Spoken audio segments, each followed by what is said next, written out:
Eu estava em pé na mesa principal do meu jantar de formatura da Faculdade de Medicina, segurando uma taça de espumante que tremia na minha mão, quando a voz da minha mãe cortou a celebração como uma faca.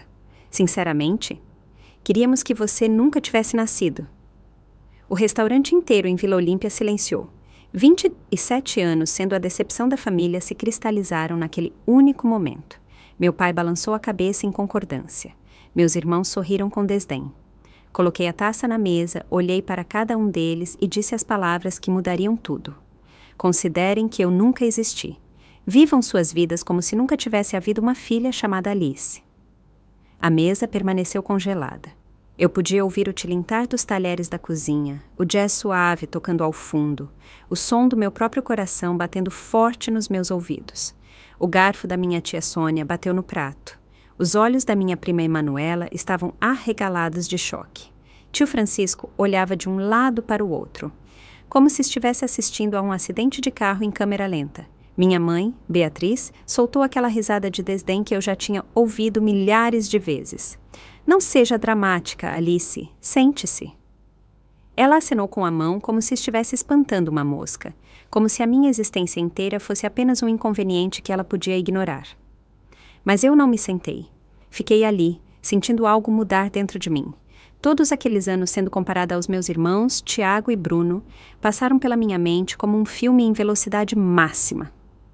Tiago, o filho de ouro, o advogado corporativo que virou sócio do escritório aos 32. Bruno, o gênio da tecnologia que abriu a própria empresa e a vendeu por milhões. E depois havia eu. Alice, a que escolheu a medicina em vez de direito ou negócios. A que trabalhou em 3 empregos durante a faculdade, a que pegou empréstimos enquanto meus irmãos recebiam dinheiro da família, a que se formou com honras, mas que nunca conseguiu atingir o nível de expectativas deles. Meu pai, Gilberto, levantou-se. Seu rosto estava vermelho, aquela veia na têmpora pulsando como sempre fazia quando ele estava prestes a me dar uma bronca. Você está sendo ingrata, Alice, depois de tudo que fizemos por você. Quase ri. Tudo o que tinham feito por mim, eles não tinham pago um único real da minha educação. Eu tinha trabalhado até a exaustão, vivendo de miojo e café, estudando até às 3 da manhã enquanto fazia plantões no hospital, tudo sozinha. Mas, de alguma forma, na cabeça deles, eles tinham me apoiado. Beatriz cruzou os braços.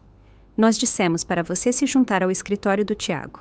Você poderia ter tido um emprego estável, um bom dinheiro, respeito, mas não, você tinha que fazer as coisas do seu jeito, sempre tão difícil.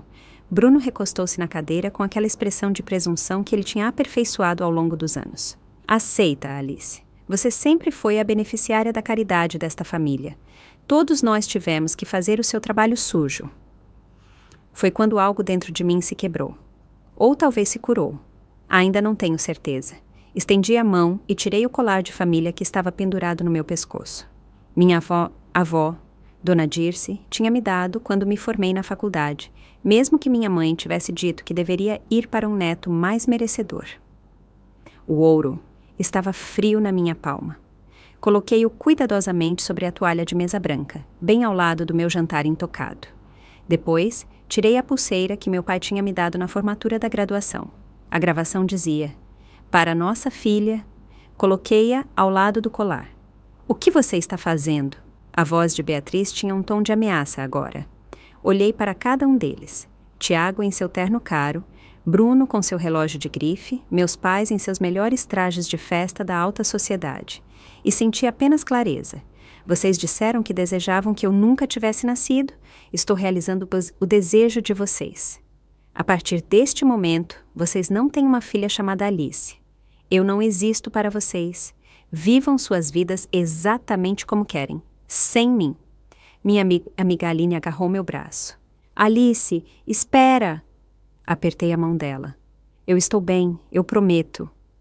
E o mais estranho é que eu realmente senti isso. Saí daquele restaurante sem olhar para trás. Eu não corri. Eu não chorei. Eu apenas andei, um pé na frente do outro, passando pelas mesas dos clientes chocados, pela recepção, e saí para a noite fria. Meu carro estava estacionado a 3 quarteirões de distância. Cheguei até lá, antes que minhas mãos começassem a tremer tanto que eu mal conseguia colocar a chave na ignição. Dirigi até meu apartamento, aquele minúsculo estúdio que eu tinha alugado 3 semanas antes.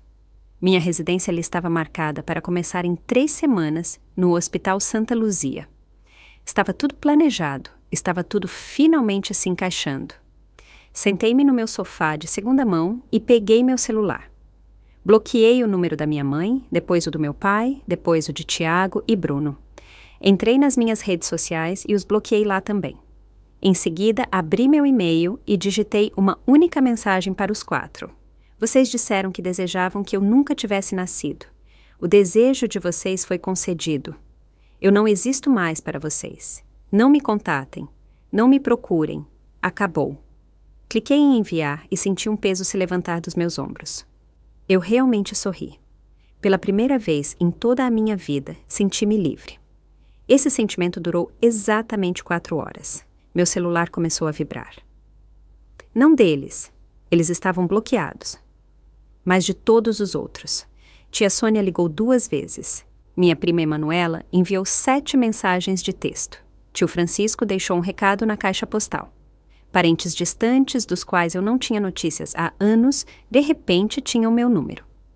As mensagens eram todas variações da mesma coisa. O que aconteceu? Sua mãe está tão chateada. Podemos conversar? Família não deveria brigar assim. Mas então vovó Dirce ligou. Ela tinha 81 anos e era mais lúcida do que a maioria das pessoas com metade da idade dela. Alice, querida, eu soube o que aconteceu. Que bom para você. Quase deixei o telefone cair. O quê? Eu disse, que bom para você. Eu assisti sua mãe te tratar como lixo a vida inteira. Já estava na hora de alguém enfrentá-la. Você está bem? Comecei a chorar ali. Choro feio, de soluçar. Acho que sim, vovó. Me ligue se precisar de alguma coisa. Qualquer coisa mesmo. É sério. Conversamos por 1 hora.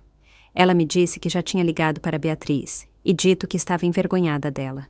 Isso me fez sentir um pouco melhor, um pouco menos sozinha.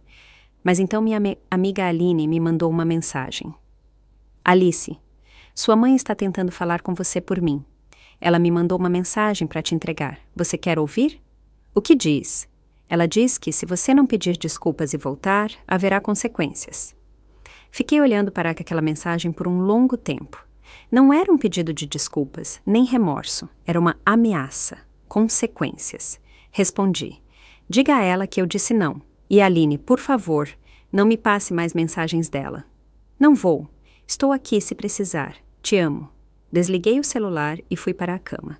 Pela primeira vez em meses, dormi a noite toda, sem pesadelos sobre decepcionar minha família. 3 dias depois, acordei com uma notificação de e-mail no meu notebook. O remetente era a doutora Patrícia Oliveira, diretora da residência do Hospital Santa Luzia. O assunto dizia: urgente. Precisamos discutir sua posição na residência. Meu estômago gelou. Minhas mãos ficaram frias. Cliquei para abrir com os dedos trêmulos. Doutora Vasconcelos, por favor, entre em contato com meu escritório imediatamente para agendar uma reunião antes da sua data de início. Um assunto chegou ao nosso conhecimento que exige discussão. Doutora Patrícia Oliveira. Li 3 vezes. A cada vez, aquela palavra, assunto, parecia ficar maior, mais ameaçadora. Que assunto? O que poderia ter acontecido? Eu já tinha preenchido toda a papelada, passado em todos os requisitos, terminado tudo o que precisava fazer. Liguei para o escritório assim que abriu. A secretária, que sempre tinha sido simpática, parecia fria. A doutora Patrícia pode te atender hoje às 2 da tarde. Por favor, seja pontual. Cheguei ao Hospital Santa Luzia 45 minutos mais cedo. Eu não conseguia evitar. Minha ansiedade estava altíssima. Sentei-me no carro no estacionamento tentando acalmar minha respiração, repassando todos os cenários possíveis na minha cabeça. Eu tinha cometido um erro na minha papelada? Algo tinha dado errado com meu registro profissional? Eles tinham encontrado um candidato melhor e estavam rescindindo a oferta? O pensamento de que isso poderia estar ligado à minha família passou pela minha mente, mas eu o afastei. Isso era paranoia, certo? Eles não podiam se intrometer na minha vida profissional. Podiam? Exatamente às 2 da tarde, entrei no escritório da doutora Patrícia Oliveira. Ela era uma mulher no final dos 50, com cabelos grisalhos puxados para trás, em um coque arrumado e olhos penetrantes, que provavelmente tinham visto de tudo em seus 30 anos de medicina. Ela gesticulou para a cadeira em frente à sua mesa. Obrigada por ter vindo, Alice. Sua voz era profissional, mas eu notei algo nela. Uma decepção preocupada, eu não conseguia dizer. Claro, seu e-mail dizia que havia um assunto para discutir. Ela abriu uma pasta em sua mesa e puxou várias folhas de papel. Recebemos algumas comunicações nos últimos dias que levantaram preocupações com a nossa administração. Meu coração começou a disparar. Que tipo de comunicações? E-mails anônimos e telefonemas para o conselho do nosso hospital. Múltiplas pessoas relataram preocupações sobre seu caráter, sua estabilidade e sua aptidão para as pressões de uma residência médica. Senti como se tivesse levado um soco no estômago. O quê? Isso não é verdade. Quem disse isso? A doutora Patrícia deslizou os papéis pela mesa. Estas são cópias dos e-mails que recebemos. Eles descrevem um incidente em um jantar público, onde você supostamente teve um colapso. De acordo com esses relatos, você jogou joias, gritou obscenidades violentamente para seus familiares e saiu em uma explosão de raiva descrita por testemunhas como instável. Fiquei olhando para as palavras na página. O jantar de formatura. Mas não foi isso que aconteceu. Não foi isso que aconteceu de jeito nenhum. Doutora Patrícia, isso não é verdade. Nada disso é verdade. Minha voz estava tremendo. Sim, houve um incidente no meu jantar de formatura, mas não foi assim. Minha família disse algo incrivelmente doloroso para mim. E eu, calmamente, retirei algumas joias que eles me deram e saí. Eu não joguei nada. Eu não gritei. Eu apenas fui embora. Ela estudou meu rosto. Alguém pode corroborar sua versão dos fatos? Sim, minha amiga Aline estava lá. Vários dos meus colegas da faculdade de medicina estavam lá. Pelo menos uma dúzia de testemunhas que viram exatamente o que aconteceu. Eu estava falando rápido agora. As palavras tropeçando umas nas outras. Doutora Patrícia, acho que minha família pode estar por trás dessas queixas. Tivemos um desentendimento naquela noite e eu cortei o contato com eles. Acho que eles estão tentando me punir. Ela ficou em silêncio por um longo momento. Alice, eu quero acreditar em você. Seu histórico até agora tem sido exemplar. Seus professores falam muito bem de você. Seus estágios clínicos foram excelentes. Mas eu podia sentir o mais chegando. Mas a administração do hospital está preocupada. Eles estão preocupados com o drama, com a instabilidade familiar afetando seu desempenho. Vários membros do conselho estão pressionando para que rescindamos sua posição. Eu não conseguia respirar. Minha carreira inteira, tudo pelo que eu tinha trabalhado, estava desmoronando bem na minha frente. Por favor, não façam isso. Eu posso provar o que realmente aconteceu. Posso pedir aos meus amigos para enviarem declarações. Posso mostrar que essas queixas são falsas. A doutora Patrícia acenou lentamente. Eu argumentei a seu favor, Alice. Lutei para manter sua posição. Aqui está o que eu consegui negociar. Você pode começar sua residência conforme o planejado, mas estará em status probatório pelos primeiros 6 meses. Status probatório. O que isso significa? Significa que você será observada mais de perto do que os outros residentes. Qualquer queixa, qualquer problema, qualquer incidente, e sua posição será imediatamente rescindida, sem segundas chances. Você precisará ser perfeita. Era humilhante. Era injusto. Mas era melhor do que perder tudo. Eu entendo. Obrigada por lutar por mim. Documente tudo, Alice. Se o que você está dizendo for verdade e sua família estiver por trás disso, você precisa se proteger. Obtenha essas declarações de testemunhas. Apresente queixas sobre os relatórios falsos. Construa sua defesa. Saí do escritório dela sentindo náuseas. Sentei no meu carro e liguei imediatamente para Aline. Ela atendeu no primeiro toque. Alice, o que aconteceu? Sua voz está péssima. Contei-lhe tudo. Ela ficou furiosa. Isso é insano. Eu vou escrever uma declaração agora mesmo. Vou fazer com que todos que estavam lá também escrevam. Isso não é aceitável, de jeito nenhum. Fiel à sua palavra, em 2 dias, eu tinha declarações escritas detalhadas de Aline e de outros 3 colegas da Faculdade de Medicina que haviam comparecido ao jantar. Todos diziam a mesma coisa. Eu estava calma, estava quieta, saí pacificamente. Não houve violência, gritaria ou instabilidade. Submeti tudo à administração do hospital como uma queixa formal sobre os relatórios falsos. Senti que estava revidando, que estava assumindo o controle. Eu deveria ter imaginado que estava errada. 2 dias antes de minha residência começar, meu telefone tocou. Número desconhecido. Atendi mesmo assim. Alô? É a Alice Vasconcelos? Sim, quem está falando? Aqui é o Ralph Silva. Sou o proprietário do apartamento que você está alugando na Rua das Acácias. Minha boca secou. Sim. Estou ligando para informar que seu contrato de aluguel está sendo rescindido com efeito imediato.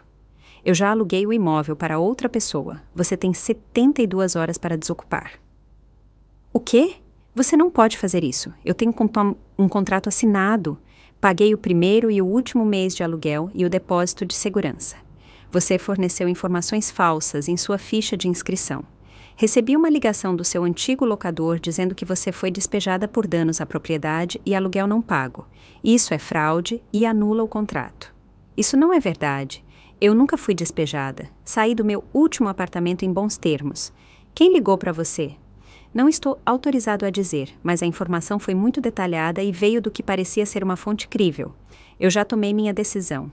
72 horas, senhorita Vasconcelos. Enviarei seu depósito pelo correio assim que inspecionar os danos. Ele desligou antes que eu pudesse argumentar mais.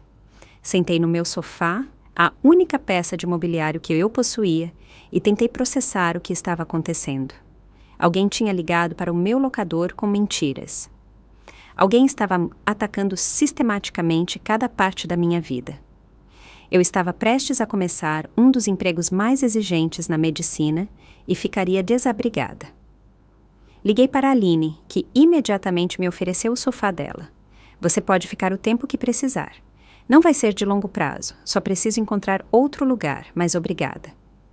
Passei os 2 dias seguintes procurando apartamentos entre encaixotar minhas coisas. Todos exigiam o primeiro mês, o último mês e o depósito. Eu tinha o dinheiro. Eu tinha economizado cuidadosamente para exatamente esse tipo de despesa durante a residência.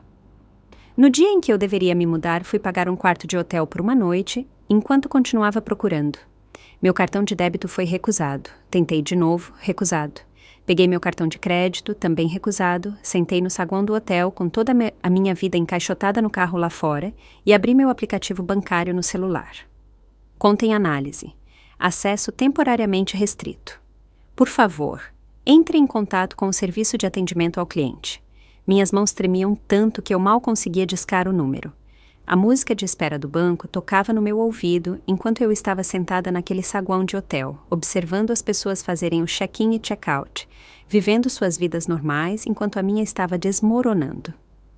Após 15 minutos, um representante finalmente atendeu. Como posso ajudar? Minhas contas estão congeladas, tanto a corrente quanto a poupança. Preciso saber por quê.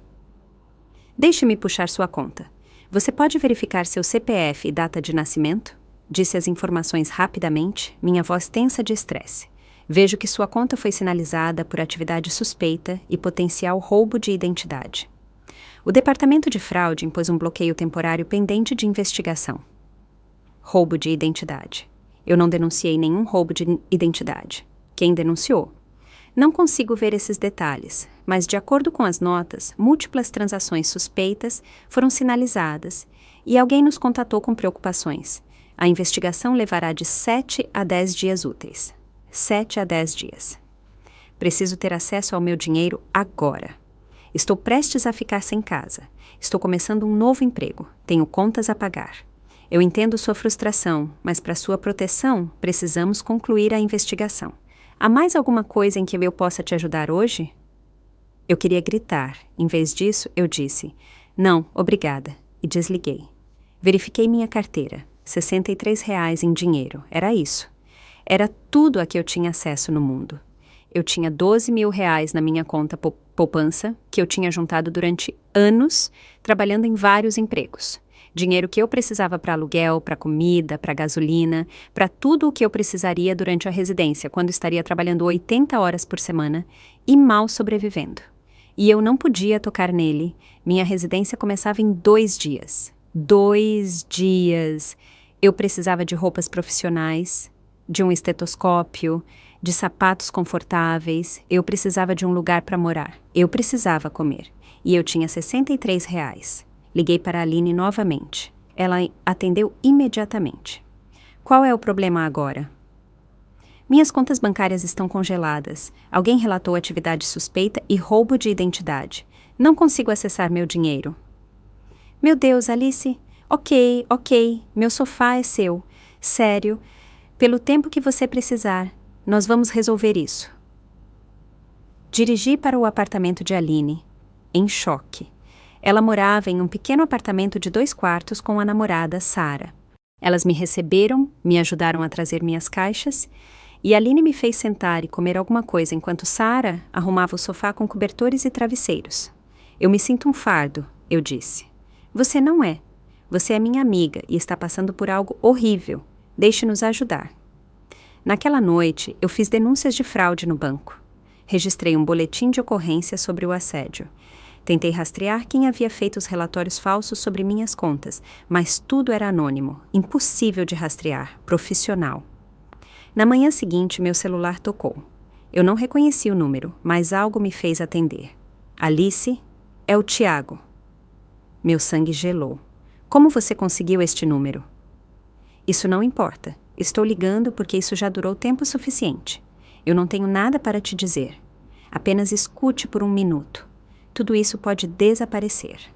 Os problemas com sua residência, os problemas com seu apartamento, suas contas bancárias, tudo. Mamãe e papai só querem um pedido de desculpas. E ali estava. A confirmação. Eles estavam por trás de tudo, um pedido de desculpas. Eu ri. E soou amargo até para os meus próprios ouvidos. Pelo quê? Por me defender? Por ter limites? Por envergonhá-los em público? Por fazer um escândalo? Eles querem que você poste nas redes sociais admitindo que estava errada e foi desrespeitosa. Eles querem você no jantar de domingo para pedir desculpas na frente de toda a família. É isso. É só isso que é preciso para isso parar. Você é um advogado, Tiago. Você sabe que o que você está descrevendo é assédio, extorsão. É ilegal. A voz dele ficou fria. Prove. Todas essas queixas são anônimas. O congelamento do banco é um protocolo padrão de fraude. O locador, ele tomou a própria decisão com base nas informações que recebeu. Não há nada que ligue nada disso a nós. Eu conheço pessoas no seu hospital, Alice. Conheço pessoas no seu banco. Conheço pessoas em todos os lugares. Nossa família tem conexões que você nem consegue imaginar. Você está tornando isso muito mais difícil do que precisa ser. Somos família. Você vai rastejar de volta eventualmente. Por que não facilita para si mesma? Algo estalou dentro de mim. Prefiro perder tudo do que dar a vocês essa satisfação. Nunca mais me contate. Desliguei e imediatamente bloqueei o número. Em seguida, fiquei sentada ali, tremendo, a adrenalina correndo pelo meu corpo. Aline saiu do quarto. Quem era? Meu irmão, confirmando o que já sabíamos. Eles estão por trás de tudo.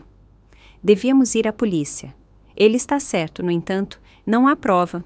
É tudo anônimo, tudo circunstancial, e ele é um advogado com conexões. Eu não sou ninguém.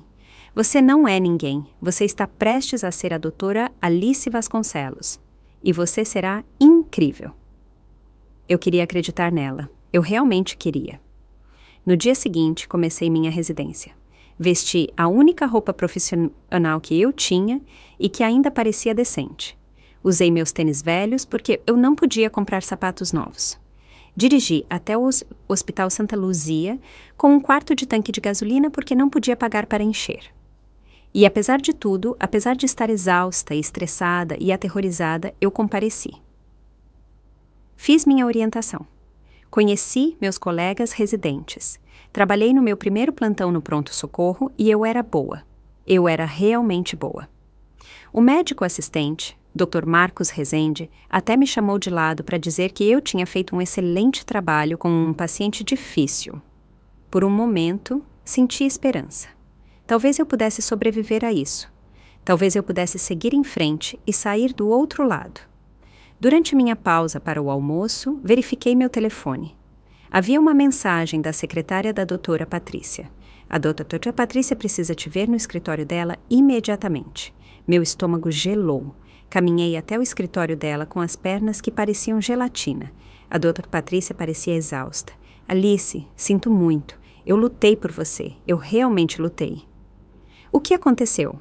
O hospital recebeu uma carta anônima esta manhã. Ela alega que você falsificou partes da sua inscrição para a Faculdade de Medicina. Especificamente, alega que você plagiou dados de um projeto de pesquisa no seu 3º ano. Senti-me tonta. Isso não é verdade. Nada disso é verdade. Eu sei. Ou pelo menos, eu acredito em você. Mas a administração do hospital não tem escolha. Temos que te investigar. E até que essa investigação seja concluída, você está suspensa do programa de residência com efeito imediato. Suspensa. Por quanto tempo? Eu não sei, pode levar semanas. Pode levar mais tempo. Sinto muito, Alice. Saí daquele hospital com meu uniforme cirúrgico, carregando a bolsa com minhas roupas de rua, e entrei no meu carro e apenas sentei. Eu não conseguia chorar. Eu estava muito chocada para chorar. Meu telefone tocou. Era o escritório da reitora da Faculdade de Medicina. Eles precisavam falar comigo imediatamente sobre alegações sérias. E foi então que percebi a extensão do que minha família estava fazendo. Eles não estavam apenas me punindo, eles estavam me apagando. Estavam destruindo toda a minha vida profissional, peça por peça, até que não sobrasse nada. A viagem de volta para a minha faculdade de medicina levou 3 horas. 3 horas de estrada se estendendo à minha frente enquanto minha mente corria por todos os piores cenários. Eu tinha construído minha vida inteira em torno de me tornar médica. 8 anos de faculdade e de escola de medicina, milhares de horas de estudo, estágios clínicos, noites sem dormir, R$230 mil em empréstimos estudantis. E agora alguém estava tentando tirar tudo isso com mentiras. Estacionei no familiar estacionamento da faculdade. Eu tinha me formado ali havia apenas 3 semanas. Eu tinha atravessado aquele palco com honras e agora estava voltando como alguém sob investigação por fraude acadêmica. O escritório da reitora Margarida Soares ficava no 3º andar. A secretária dela, geralmente calorosa e falante, mal fez contato visual comigo. Ela está te esperando. Pode entrar. A reitora Soares era uma mulher alta, na faixa dos 60, com cabelo prateado e uma reputação de ser rígida, mas justa. Ela sempre gostou de mim, até escreveu uma das minhas cartas de recomendação para a residência. Mas hoje, seu rosto estava sério enquanto ela gesticulava para eu me sentar.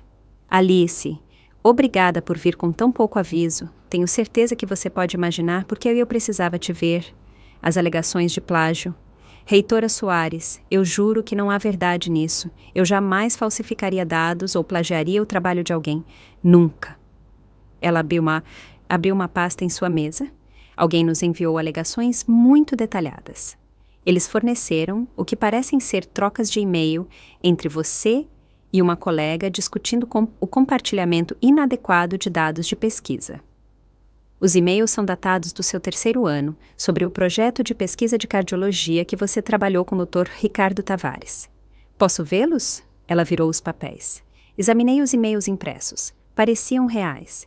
Tinha meu endereço de e-mail, o e-mail da minha colega, Jennifer, carimbos de data e hora, tudo. Mas eu nunca tinha enviado esses e-mails.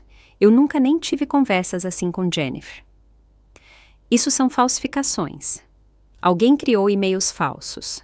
Reitora Soares, meu irmão, Bruno, dirige uma empresa de tecnologia. Ele tem as habilidades para criar algo assim. Por favor, a senhora tem que acreditar em mim. Eu acredito em você, Alice. Ou melhor, eu quero acreditar em você. Mas você entende que eu tenho que seguir o protocolo.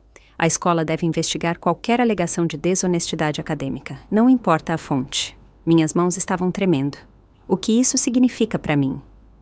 Significa que seu status como ex-aluna está em análise. Se essas alegações forem comprovadas como verdadeiras, seu diploma pode ser revogado. Até que a investigação seja concluída, você está em um estado de limbo. O hospital já foi notificado, o que presumo que você saiba. Eu fui suspensa esta manhã. Sinto muito. Sinceramente. Mas, Alice, você precisa entender a seriedade disso.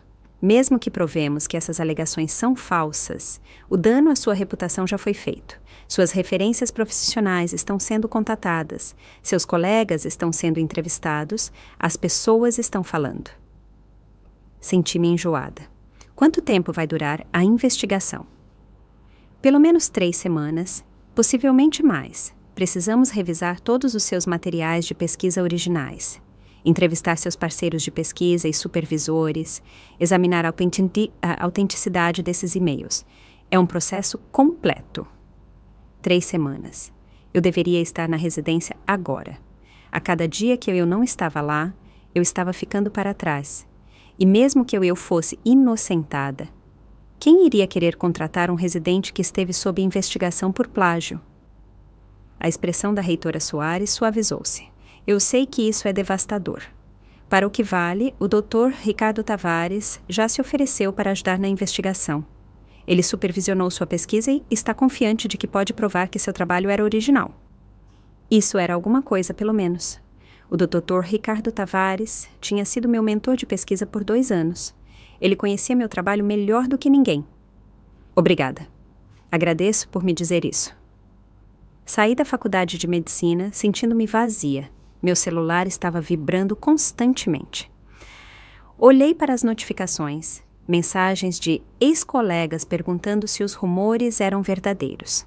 E-mails de colegas médicos com quem eu tinha trabalhado expressando preocupação, até um recado de voz de um hospital onde eu tinha feito entrevista para residência no ano passado, rescindindo a oferta em aberto.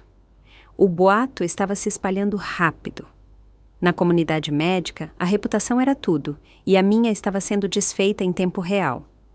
Voltei para o apartamento de Aline. Era o início da tarde, e ela estava em sua própria residência. Sara estava no trabalho. Eu tinha um lugar só para mim. Sentei no sofá com meu notebook e fiz algo que provavelmente não deveria ter feito. Procurei meu nome no Google. O primeiro resultado foi meu perfil profissional no LinkedIn. O segundo, o anúncio da minha formatura na faculdade de medicina. O terceiro era uma postagem em um fórum de mensagens de estudantes de medicina. O tópico era intitulado: Alguém sabe o que aconteceu com Alice Vasconcelos?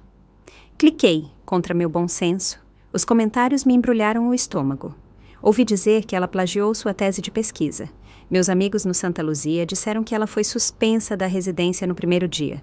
Ela não teve um colapso no jantar de formatura? Eu sempre achei ela meio instável, muito intensa.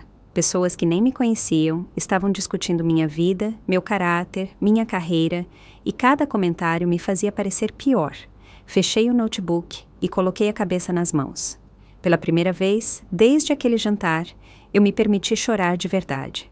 Não lágrimas silenciosas, mas aquele tipo de soluço que abala o corpo todo. Eu chorei pela carreira que estava perdendo, pela reputação que estava sendo destruída, pelos 8 anos de trabalho que estavam sendo apagados, pelo futuro que eu tinha planejado e que estava desmoronando em pó.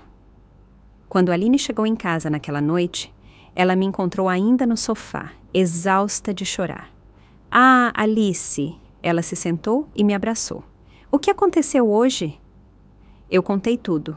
O encontro com a reitora Soares, os e-mails falsos, a investigação, os boatos online. Quando terminei, ela estava furiosa. Isso é insano. Precisamos revidar, precisamos expor o que eles estão fazendo. Como? Não há prova de que eles estão por trás disso, e mesmo que houvesse, quem acreditaria em mim? Eu sou apenas uma residente suspensa com uma família que diz que eu sou instável. Eles têm dinheiro, conexões, advogados. Eu não tenho nada. Você tem a verdade. E você tem pessoas que te amam. Meu celular tocou.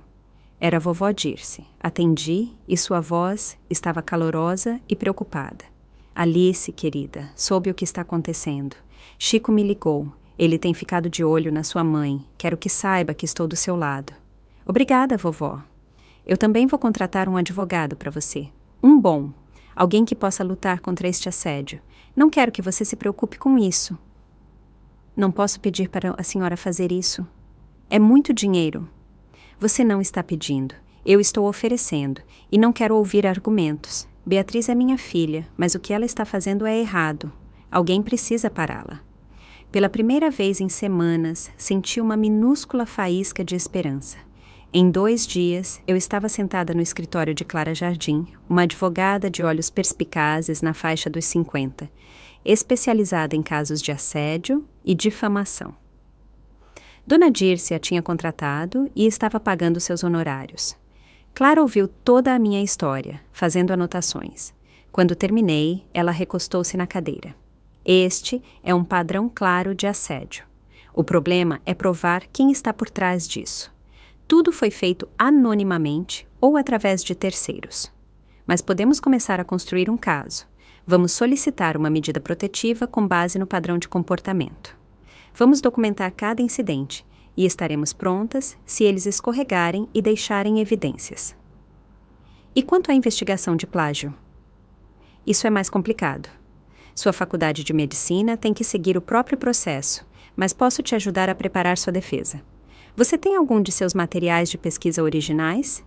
Tenho tudo. Faço backup de tudo.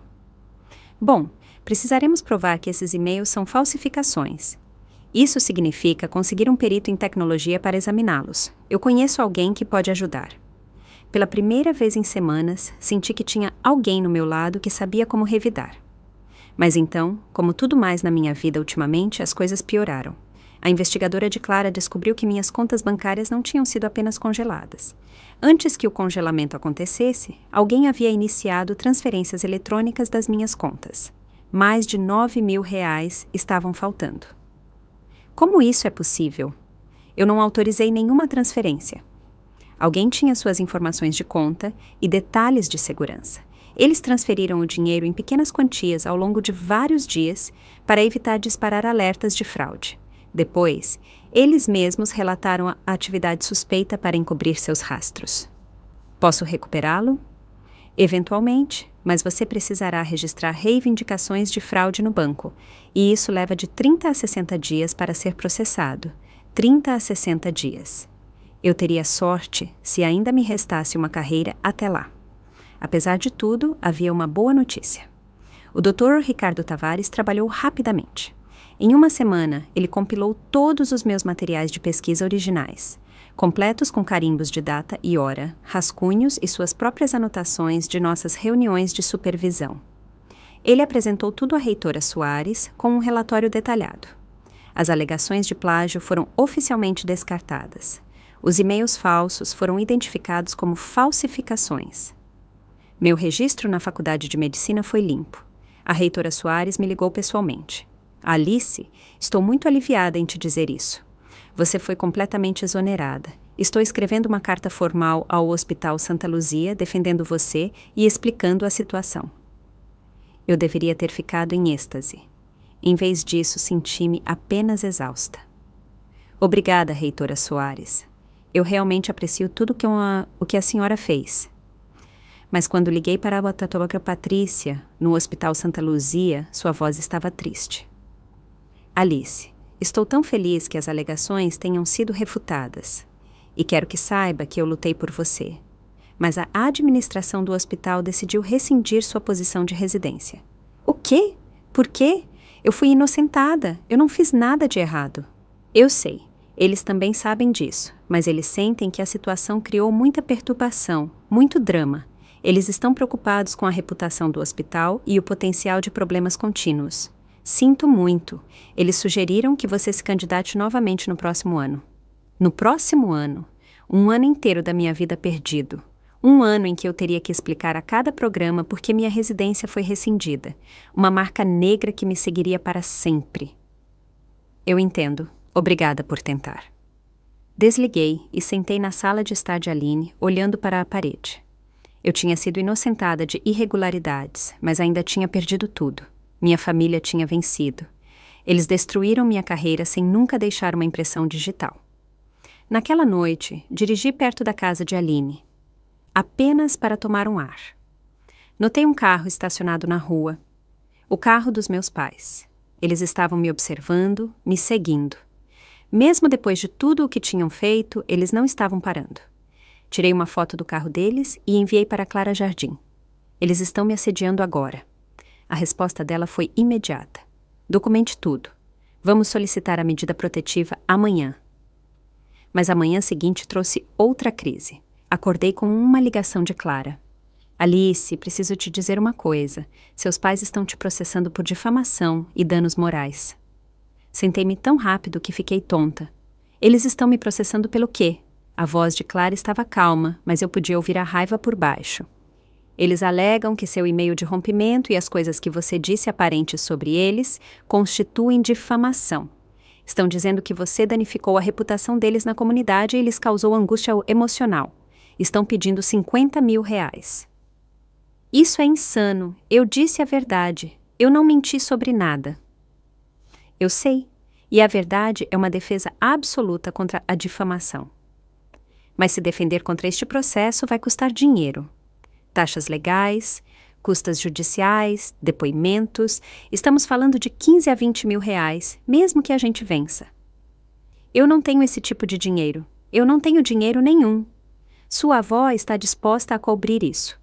Eu já falei com ela esta manhã. Eu me senti como se estivesse me afogando em um oceano de dívidas e obrigações. Dona Dirce já estava pagando minha advogada. Agora ela teria que pagar para me defender contra meus próprios pais.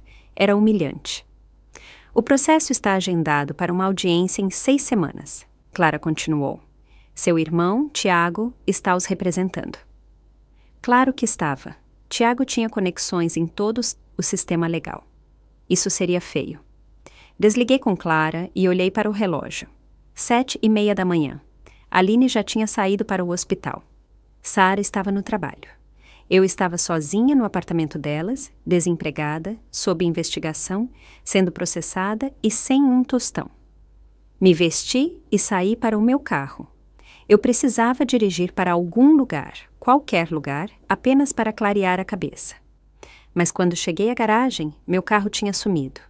Andei pela rua pensando que talvez eu tivesse estacionado em outro lugar e esquecido. Mas não, meu carro definitivamente tinha sumido. Liguei para a linha de não emergência da polícia.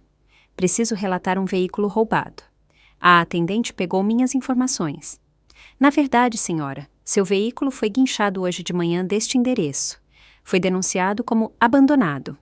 Abandonado? Eu dirigi ontem. Está registrado, segurado, tudo. Você precisará entrar em contato com a empresa de guincho. Eles são os que fizeram o relatório. Peguei o número e liguei. A empresa de guincho queria R$375 para liberar meu carro. Eu tinha R$11 na minha carteira. Voltei para o apartamento de Aline e apenas fiquei ali, na sala de estar. Eu estava sem carro, sem dinheiro, sem emprego, sem carreira, com um processo pairando sobre minha cabeça. E minha família ainda estava lá fora, ainda atacando, ainda encontrando novas maneiras de me destruir. Meu telefone tocou. Era a Dona Dirce. Vovó, eu não posso continuar pegando seu dinheiro. Isso é um absurdo demais. Você é minha neta e o que Beatriz está fazendo é inconcebível. Eu vou pagar por esse guincho. Me dê o número. Vovó. Alice, me deixe te ajudar, por favor. Eu tenho mais dinheiro do que jamais poderia gastar e quero usá-lo para te proteger. Isso é importante para mim. Sua voz falhou um pouco nessa última frase. Percebi que isso não era só sobre mim. Era sobre ela ver a própria filha se tornar um monstro e tentar consertar a situação. Ok, obrigada. Ela pagou o guincho e Aline me levou para pegar meu carro. Quando saímos do pátio do guincho, vi o carro do meu pai estacionado na rua. Eles estavam observando. Eles queriam que eu soubesse que estavam observando. Nos dias seguintes, Clara trabalhou para entrar com a medida protetiva. Documentamos cada incidente de assédio, cada relatório falso, cada ataque à minha vida. Ela preparou um caso abrangente. A audiência da medida protetiva foi marcada para a semana seguinte. Mas 3 dias antes, recebi uma ligação do tio Francisco. Alice, você precisa vir ao hospital, sua avó teve um AVC. Tudo parou. Ela está bem? Ela está estável, ela vai se recuperar, mas foi sério. Ela está no hospital sírio-libanês. Dirigi para lá imediatamente. Dona Dirce estava na UTI, conectada a monitores, mas acordada. Quando me viu, tentou sorrir. Não se atreva a se sentir culpada por isso, ela disse, suas palavras um pouco arrastadas, mas compreensíveis. Eu sou velha, essas coisas acontecem. Mas eu me senti culpada. O estresse de tudo, a briga com Beatriz, as batalhas legais, tudo isso tinha pesado sobre ela. Fiquei com ela por horas. Tio Francisco chegou perto da hora do jantar. Ele me chamou de lado no corredor. Beatriz já está fazendo seus movimentos, ele disse baixinho. Ela entrou com um pedido de tutela de emergência para Dirce esta manhã. Ela está alegando que mamãe está incapacitada e não pode tomar as próprias decisões. Ela teve um AVC, mas está lúcida, está falando, está ciente.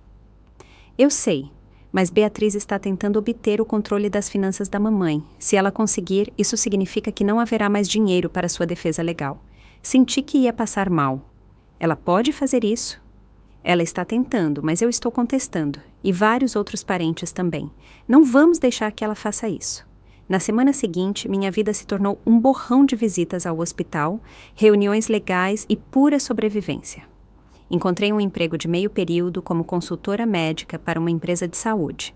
Não era a residência, mas pagava as contas e usava meu conhecimento médico.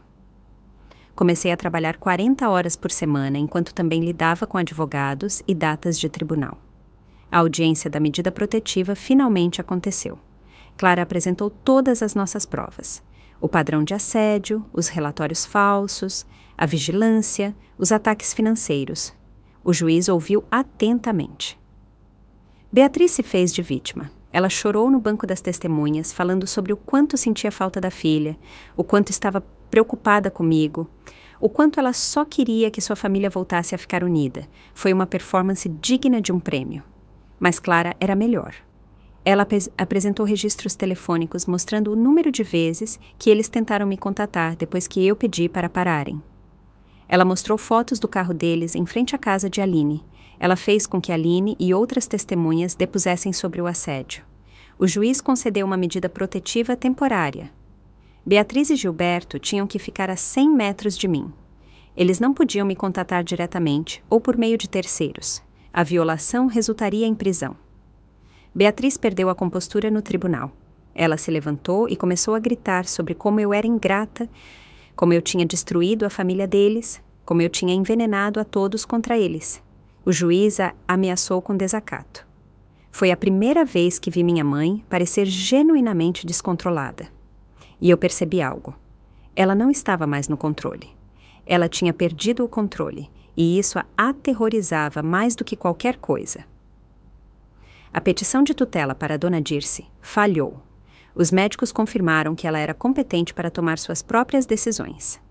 Dona Dirce se recuperou bem do AVC e recebeu alta para uma clínica de reabilitação. E então, algo surpreendente aconteceu. Clara entrou com uma contração contra meus pais por assédio, perseguição e interferência maliciosa na minha carreira e finanças. Com todas as provas documentadas, ela tinha um caso forte. Tiago retirou-se discretamente como advogado deles. Algo sobre potenciais violações de ética. Beatriz e Gilberto tiveram que contratar um novo advogado, e este os aconselhou a desistir do processo de difamação contra mim. O processo foi indeferido. Pela primeira vez em meses, eu pude respirar. Eu ainda não tinha uma residência. Eu ainda tinha uma dívida enorme e uma reputação danificada. Mas os ataques ativos tinham parado.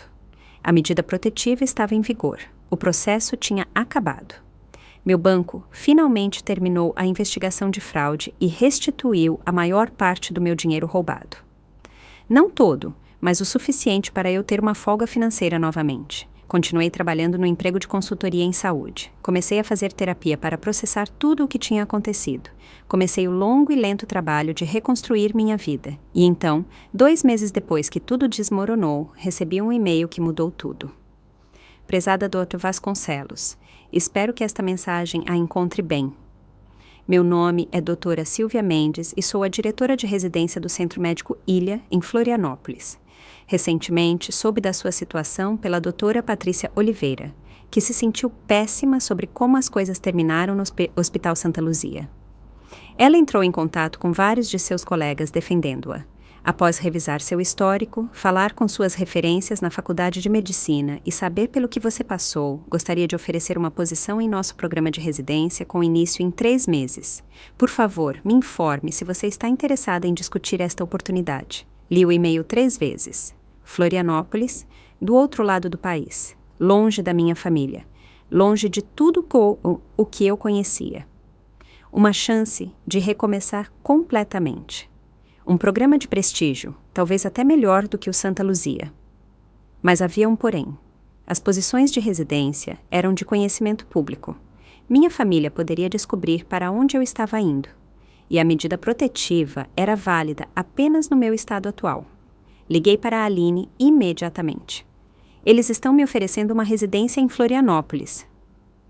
Isso é incrível. Você vai aceitar? Eu não sei. E se eles me seguirem? E se tudo isso começar de novo? Então você revida de novo. Mas Alice, você não pode deixar que eles tirem seus sonhos. Você trabalhou demais. Você merece isso. Liguei para a Dona Dirce em seguida. Ela estava de volta em casa, se recuperando bem, e sua voz estava firme. Aceite, ela disse com firmeza. Aceite e não olhe para trás. Beatriz não pode mais te machucar. A medida protetiva, o processo fracassado. Chico e eu estamos observando cada movimento dela. Ela sabe que perdeu. Vá ser médica, querida. É para isso que você nasceu. Pensei nisso por 2 dias e então aceitei. 2 semanas antes de eu me mudar para Florianópolis, um pacote chegou ao apartamento de Aline. Estava endereçado a mim, sem endereço de remetente. Dentro estava o colar de família que eu tinha deixado na mesa no jantar de formatura e um bilhete com a letra da minha mãe. Você sempre pegou o que não era seu, você não merece isso, você vai fracassar. Fiquei olhando para aquele bilhete por um longo tempo. A velha Alice teria ficado aterrorizada, teria questionado a si mesma, teria se perguntado se talvez ela estivesse certa. Mas eu não era mais essa pessoa. Eu tinha passado por muito. Eu tinha sobrevivido a muito. Coloquei o colar de volta na caixa e o guardei no meu depósito. Eu não precisava dele. Eu não precisava de nada deles. E então comecei a fazer as malas para Florianópolis. A ligação veio quando eu estava na metade da minha mudança para Florianópolis. Número desconhecido novamente, mas algo me disse para atender. Alice, é seu tio Chico. Precisamos conversar sobre o que realmente está acontecendo com sua mãe. Sentei-me no sofá de Aline, cercada por caixas. O que você quer dizer? Eu estou no aeroporto. Voei de Curitiba porque passei um tempo com sua avó depois do AVC dela e ela me contou tudo o que tem acontecido com você. Então, eu comecei a investigar. Podemos nos encontrar? Isso não é algo que eu queira discutir por telefone.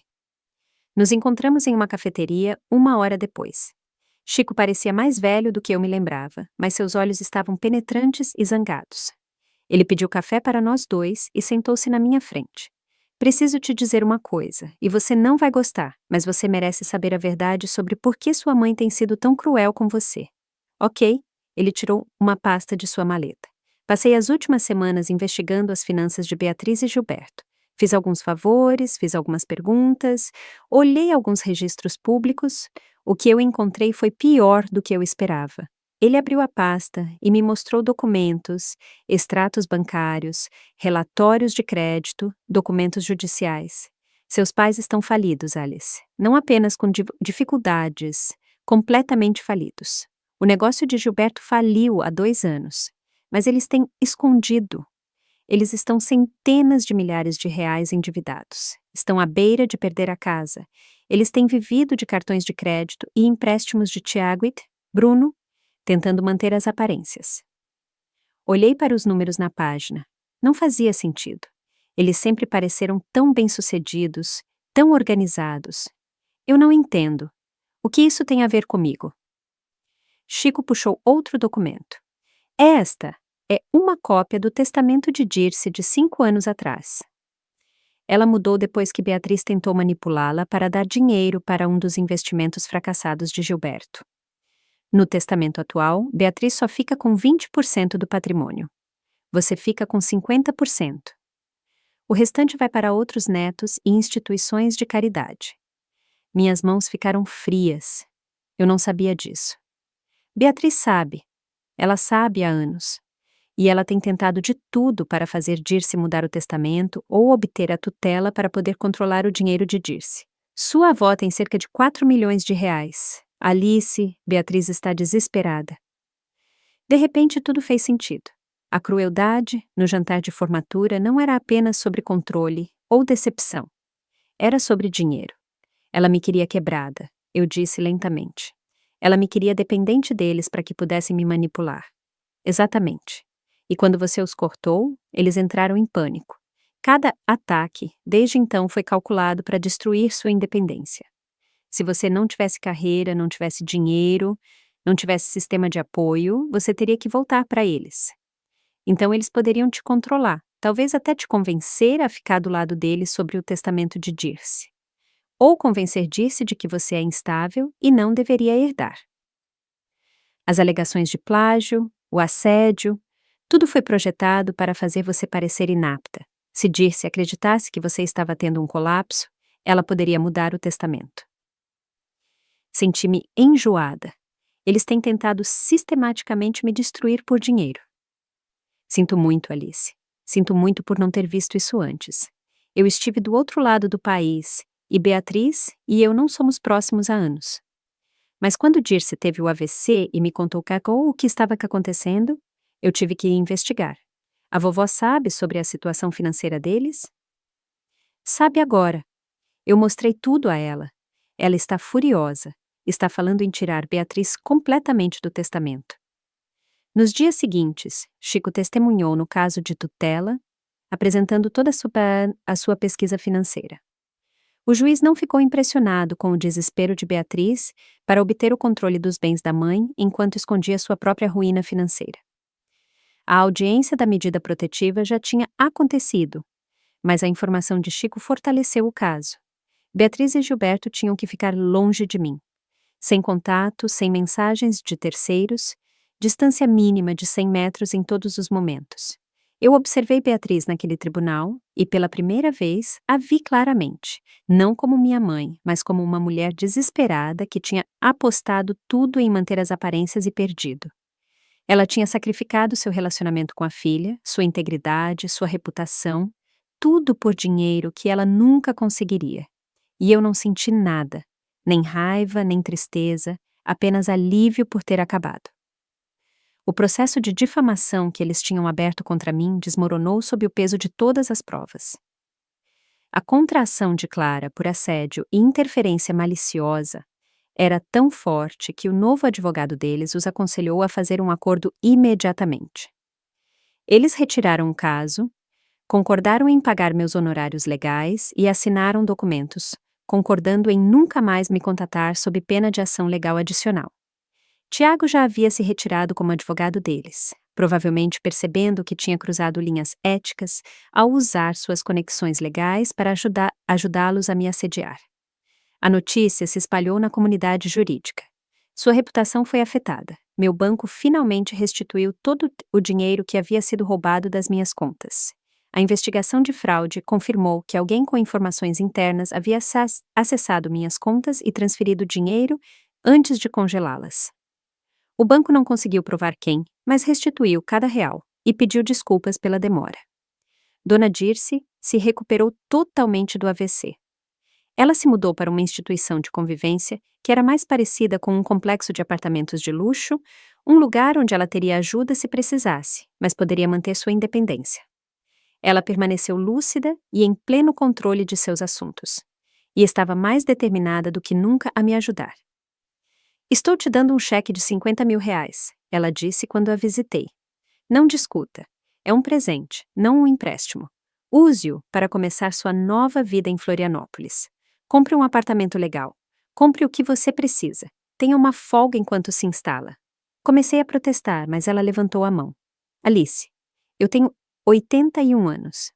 Eu tenho mais dinheiro do que poderia gastar em 3 vidas. E quer saber?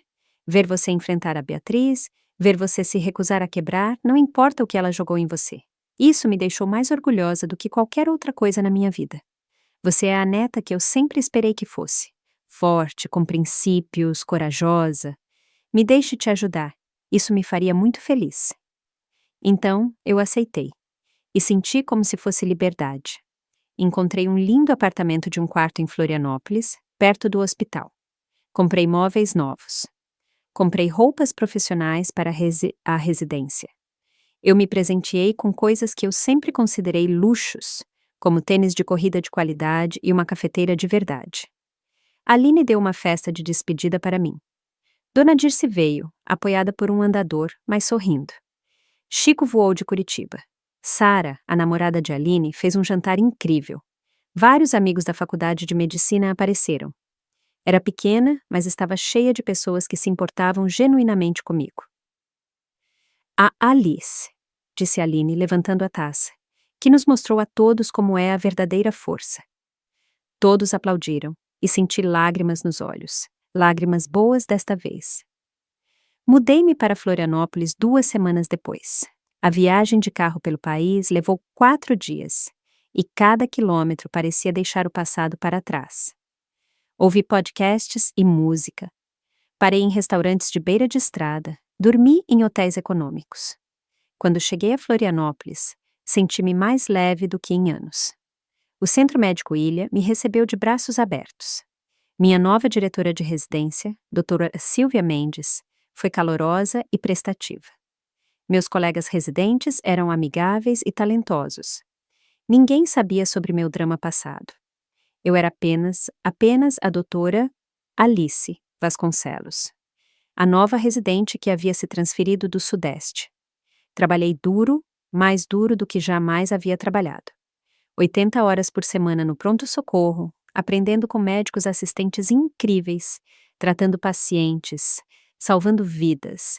E eu amei cada minuto exaustivo disso. Pela primeira vez na minha vida, senti-me feliz, genuinamente, completamente feliz. Fiz amigos com minha turma de residência. Comecei a namorar alguém, um enfermeiro chamado Cristiano, que era gentil e engraçado, e não tinha ideia do meu complicado histórico familiar. Adotei um cachorro de um abrigo local, um vira-lata doce chamado Charlie, que me cumprimentava todos os dias como se eu fosse a melhor coisa do mundo. Eu fazia chamadas de vídeo com Dona Dirce todo domingo. Eu falava com Chico regularmente.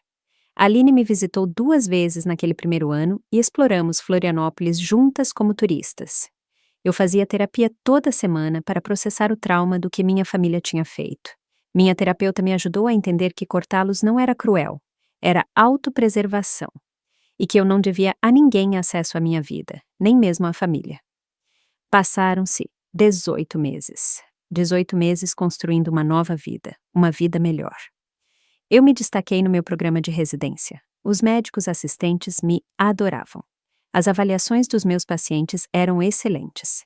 Eu estava publicando pesquisas novamente, desta vez em medicina de emergência. Tudo pelo que eu tinha trabalhado estava finalmente acontecendo. E então, um dia, recebi um e-mail de Tiago.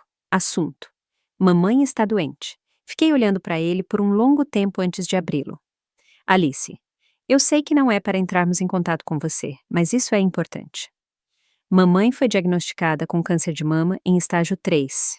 Ela está começando o tratamento na próxima semana. Ela tem perguntado por você. Ela diz que sente muito por tudo o que aconteceu e quer fazer as pazes. Papai queria que eu te procurasse. Por favor, considere voltar para vê-la. Ela precisa de você. Gilberto tinha adicionado uma nota na parte inferior. Por favor, volte para casa. Ela precisa de você. Todos nós sentimos sua falta. Li o e-mail 3 vezes. Senti minha frequência cardíaca aumentar, aquela ansiedade familiar começando a se insinuar. A antiga culpa, a antiga obrigação. A voz na minha cabeça dizendo, mas ela é sua mãe. E então fechei o e-mail. Não respondi imediatamente. Em vez disso, liguei para a Dona Dirce. Vovó, a senhora sabia do diagnóstico da Beatriz? Eu sabia, ela me ligou na semana passada. Alice, sinto muito, ela está doente, eu realmente sinto, mas você precisa saber de algo, ela não está arrependida, ela está com medo e quer apoio, mas ela não mudou. Ela não pediu desculpas. Ela está usando esta doença para tentar te fazer sentir culpada a voltar. Como você sabe? Porque ela me ligou tentando usar o diagnóstico de câncer para me fazer mudar meu testamento. Disse que precisava de segurança financeira para seus tratamentos médicos e que você deveria entender, já que é médica. Eu disse a ela que não. Eu também disse que tentar me manipular enquanto estava doente era particularmente baixo. Senti aquela familiar clareza se instalar sobre mim. A mesma clareza que senti no jantar de formatura quando fui embora. Obrigada por me dizer. O que você vai fazer? O que eu preciso fazer por mim mesma? Abri meu notebook e digitei uma resposta para Tiago. Sinto muito em saber sobre a doença de Beatriz. Espero que ela responda bem ao tratamento e se recupere totalmente. No entanto, eu levei a sério o que disse 18 meses atrás. Eu não existo para vocês. Não sou mais sua filha, sua irmã ou um membro da sua família. Essa porta foi fechada permanentemente quando vocês escolheram destruir sistematicamente minha vida, em vez de respeitar meus limites. Por favor, não me contate novamente. Desejo tudo de bom, mas de longe. Cliquei em enviar antes que pudesse ter dúvidas. Em seguida, bloqueei o endereço de e-mail de Tiago. Não senti culpa. Eu me senti livre. Dona Dirce me ligou naquela noite. Beatriz me ligou chorando, disse que você se recusou a vê-la. Está dizendo a todos que você é cruel. Eu estou bem com isso. Deixa dizer a quem ela quiser o que ela quiser. Estou a cerca de 5.000 quilômetros de distância, vivendo minha vida, e ela não pode mais me tocar.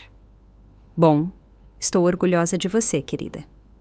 Os meses seguintes se passaram pacificamente. Ouvi através de Chico que o tratamento de Beatriz estava indo bem, que ela provavelmente se recuperaria totalmente. Eu fiquei feliz. Eu não desejava mal a ela, mas também não a queria na minha vida. Tiago enviou mais um e-mail que eu não abri, e depois, nada. Eles finalmente entenderam a mensagem. 3 anos após o jantar de formatura, eu estava em frente a um espelho em um salão de hotel, ajustando meu crachá. Doutora Alice Vasconcelos, especialista em medicina de emergência. Eu estava participando de um congresso médico nacional, prestes a apresentar pesquisas que eu tinha conduzido sobre protocolos de trauma em pronto-socorros. Minha vida não se parecia em nada com a daquela noite terrível. Eu tinha terminado minha residência com honras, a primeira da minha turma. O Centro Médico Ilha tinha me oferecido uma especialização em medicina de emergência, que eu completei.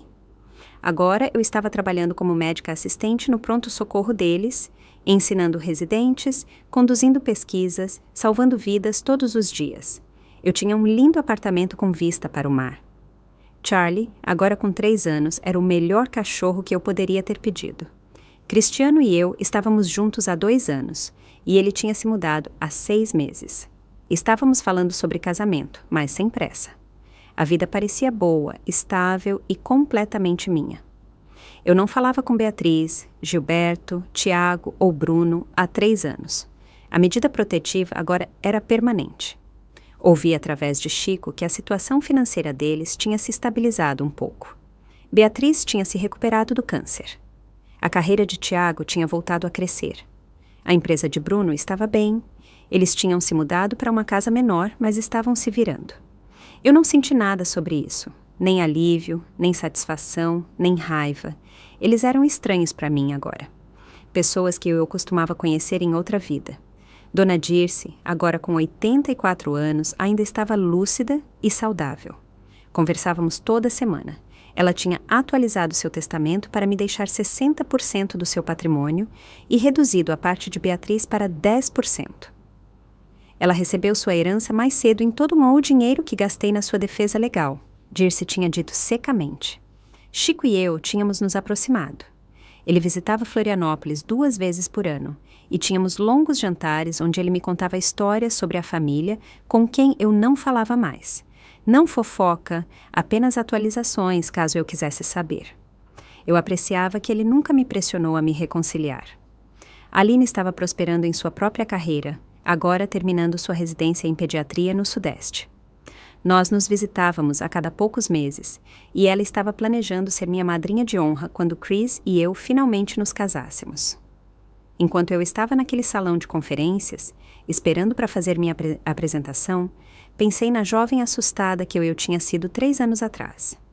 Sem teto, falida, carreira destruída, família a atacando por todos os lados. Eu tinha tanta certeza de que tinha cometido um erro terrível ao ir embora naquela noite. Tinha tanta certeza de que tinha perdido tudo. Em vez disso, eu tinha ganhado tudo. Uma prima distante, Elisa, se aproximou de mim no corredor durante um intervalo. Ela tinha estado naquele jantar de formatura. Não falávamos desde então. Alice, meu Deus, é você. Eu queria falar com você há anos. Oi, Elisa. Eu só queria dizer que o que você fez naquela noite no restaurante, ir embora da Beatriz e do Gilberto, foi a coisa mais corajosa que eu já vi. E mudou minha vida. Fiquei surpresa. Como assim? Eu estava em um relacionamento tóxico com meus próprios pais. Não tão ruim quanto o seu, mas ruim o suficiente. Ver você estabelecer esse limite, ver você mantê-lo, não importa o que eles jogaram em você, isso me inspirou. Eu fiz terapia, eu estabeleci meus próprios limites. Minha vida está muito melhor agora, então, obrigada. Ela me abraçou e foi embora, me deixando ali com lágrimas nos olhos. Eu nunca tinha pensado sobre minhas ações afetando mais ninguém. Eu estava apenas tentando sobreviver. Mas talvez isso fosse suficiente. Talvez mostrar às pessoas que você pode se escolher. Que você pode se afastar da toxicidade, mesmo quando é família. Talvez isso importasse. Minha apresentação foi linda. A pesquisa foi bem recebida. Depois, vários colegas se aproximaram de mim com oportunidades de colaboração. Minha carreira era tudo o que eu esperava que fosse. Naquela noite, liguei para a Dona Dirce do meu quarto de hotel. Como foi? Ela perguntou. Foi incrível, vovó. Está tudo incrível. Você parece feliz, realmente feliz. Eu estou. Eu realmente estou. Que bom. Você merece, querida. Depois de tudo o que você passou, você merece toda a felicidade do mundo. Ouvi através de Chico, alguns meses depois, que Beatriz tinha perguntado sobre mim. Não tentando me contatar, apenas perguntando se eu estava bem, se eu estava feliz. Aparentemente, o susto com o câncer a tinha feito refletir sobre a vida, e ela tinha percebido o que tinha perdido. Mas era tarde demais. Algumas pontes, uma vez queimadas, não podem ser reconstruídas.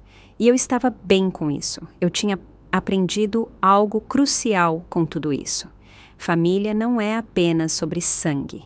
Família é sobre quem aparece por você, quem te apoia, quem te ama incondicionalmente. Dona Dirce, Aline, Chico, Cris, meus colegas, meus amigos, eles eram minha família agora.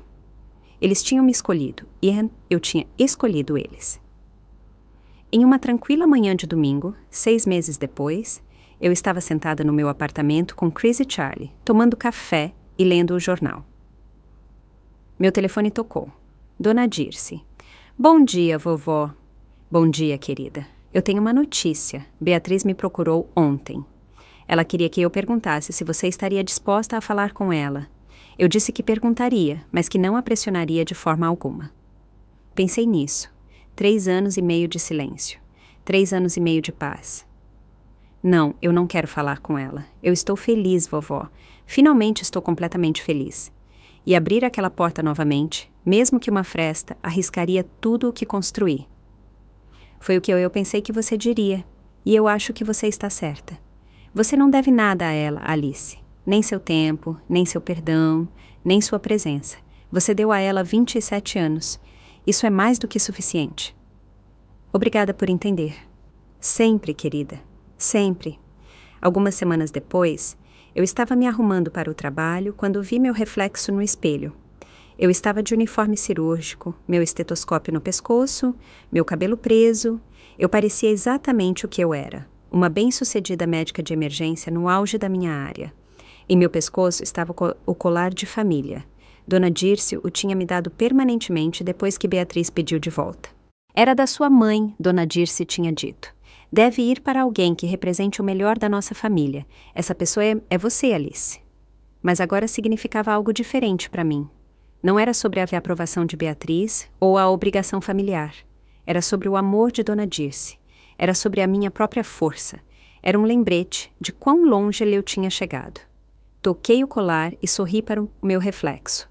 Você conseguiu, sussurrei para mim mesma. Você se tornou exatamente quem deveria ser.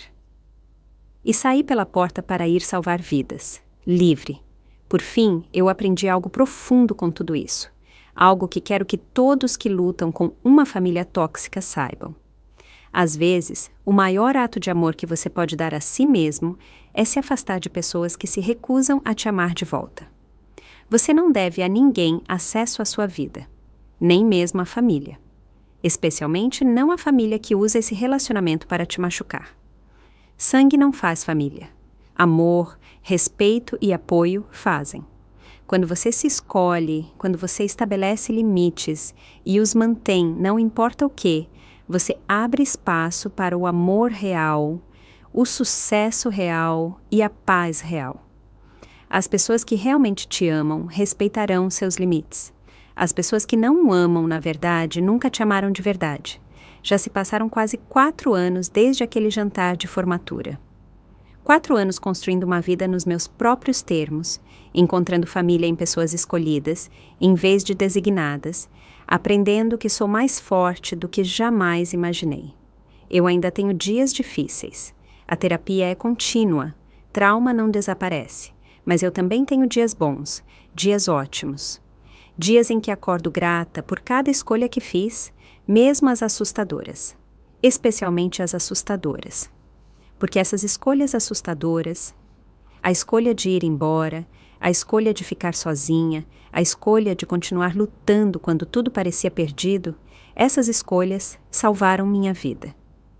E se você está lendo isso enquanto lida com sua própria família tóxica, se perguntando se deve estabelecer limites ou ir embora, se sentindo culpado por querer se escolher, eu quero que você saiba algo. Você merece paz, você merece respeito, você merece amor que não vem com condições e crueldade. E se as pessoas que deveriam te amar não podem te dar isso, você tem todo o direito de se afastar. Não será fácil. Pode ser a coisa mais difícil que você fará. Mas do outro lado dessa dificuldade está a liberdade, está a paz, está uma vida que é verdadeiramente sua. E essa vida vale a pena lutar. Gostou da minha história e de qual cidade está ouvindo? Vamos nos encontrar nos comentários. Se você gostou da história, pode me apoiar enviando um super thanks para que eu possa continuar trazendo mais histórias como essa. Já te agradeço muito pelo apoio. Estou esperando seus comentários sobre a história. No vídeo, você pode ver 2 novas histórias de vida que eu recomendo de coração. Tem muito mais no meu canal, não esquece de se inscrever. Até a próxima história de vida, com carinho e respeito.